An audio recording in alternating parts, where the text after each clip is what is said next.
Dès le mois de janvier, la 4e République est en crise.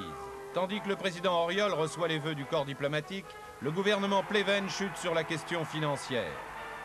Qui va bénéficier de la situation? Le RPF du général de Gaulle, toujours dans l'opposition malgré la popularité de l'homme du 18 juin, ou bien le Parti communiste avec Jacques Duclos et qui représente près d'un tiers des électeurs? Ni l'un, ni l'autre.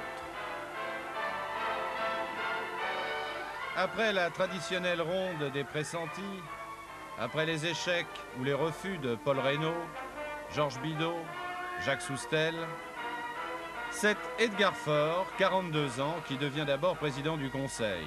Dans ce cabinet, la présence du jeune François Mitterrand.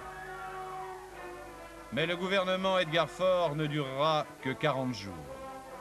Le 6 mars, c'est un outsider, Antoine Pinet, qui forme le gouvernement le plus à droite depuis la Libération. Pour rétablir la confiance dans le franc, Pinet lance son fameux emprunt. En quoi cet emprunt diffère-t-il des précédents, Monsieur le Président? Et il diffère des précédents précisément en ce qu'il est accroché à l'or et que la garantie de la conservation du capital est assurée. L'emprunt Pinet va accroître la modernisation du pays. La centrale électrique de Dechy près de Douai est inaugurée en juin. Elle produira plus d'un demi-milliard de kilowattheures par an. En novembre, le président Auriol inaugure le barrage de Donzère-Mondragon dans le cadre de l'aménagement du Rhône. Cet ouvrage gigantesque apportera une contribution considérable à l'équipement hydroélectrique du territoire.